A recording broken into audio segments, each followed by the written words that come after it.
Committee awakened the wrong kind of echoes in South Bend. They left a 10-2 Irish team who has the talent to win a national championship. That's not in doubt. They left them out of the playoff bracket.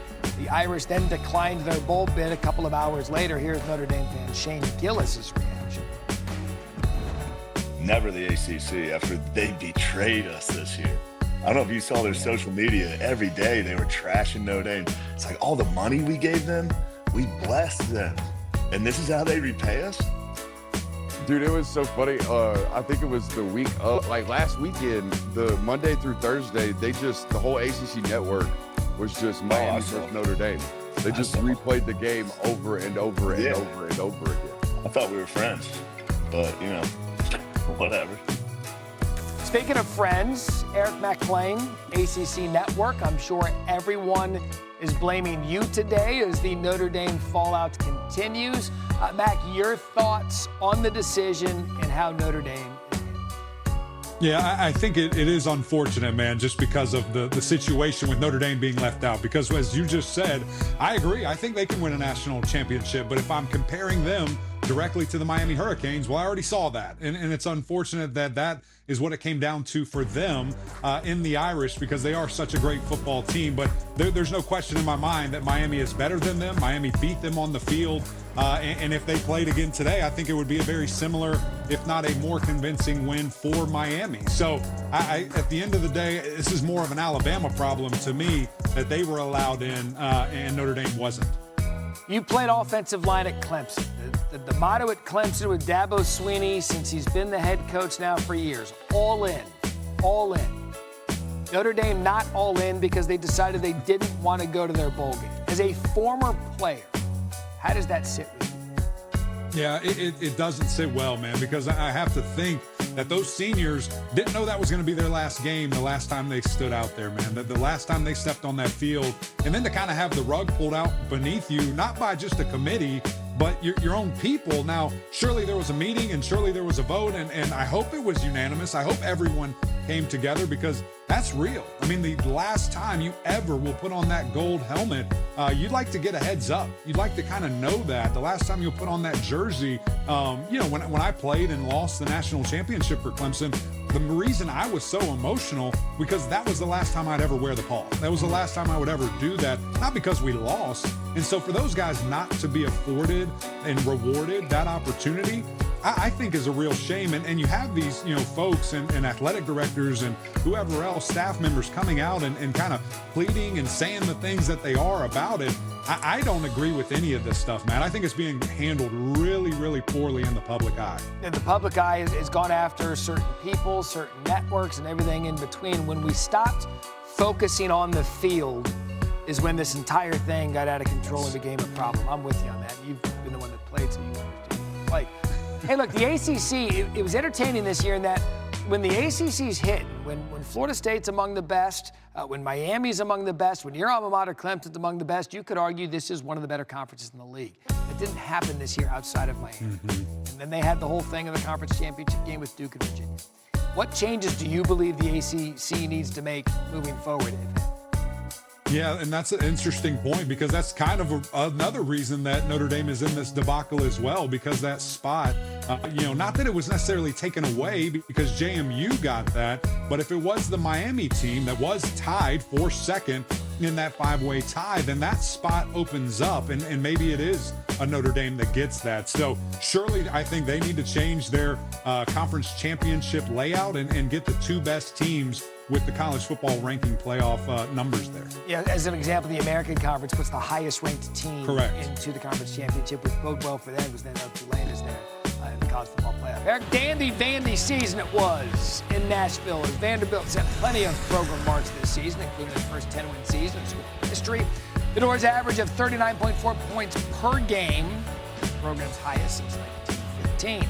Quarterback Diego Pavia had his own legendary season, set school season record for passing yards with 3,192, and total offense along with 27 touchdowns. While Vandy didn't get the nod for the playoff, the Commodores will have back-to-back seasons in a bowl game. The last time Vandy played in consecutive bowl games, 2011 to 2013, appearing in 3 straight.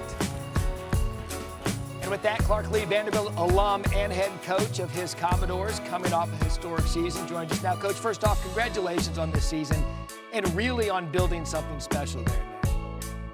Oh, thanks so much. Yeah, it's been a great run. Obviously, we now know when it's going to end and where it's going to end, but this will be a great kind of 22 days for us to spend together as a team and an emotional close. But I'm really proud of this program. We've come a long way. It hasn't been easy, but it's great to be at this point where some of the on-field results that we're seeking, we're getting, and it's a credit to our team and to our staff. Yeah, and to that end, you didn't get the news you wanted yesterday. You guys are 10-2, have every bit of a playoff resume, did not get in. What conversation did you have with your team after those rankings came out? Well, we met to kind of announce the bowl site yesterday afternoon. That was before the guys were going into the weight room to lift, and the message was just, hey, we had control over this at Alabama and at Texas, and we did not do enough. I think it's really important that we take ownership over the things that we did have control over, rather than complain about, whatever decisions are being left out. Like, we can't be victims in this situation, because I think there's a level of entitlement that exists in that cuts against the kind of DNA of our program. So the conversation was, hey, the world expects us to be disappointed right now, but what we are is excited. We have a great opportunity, and it's a great celebration on a tremendous bowl stage in a great city against a really challenging Big Ten opponent. As football people, which is what we are in this program, it's just so exciting. And so we're looking forward to this time we get to spend together. Right, like this morning we had a short practice, but it was really just about going out and having fun around the game that we share and love. We'll do that through the week. We'll turn our attention to Iowa next week, get some time at home for Christmas, and then go have a great team celebration down in Tampa. Yeah, you have Iowa ReliaQuest Bowl, December 31st, noon Eastern on ESPN. You said something there, and I'm so glad you said it.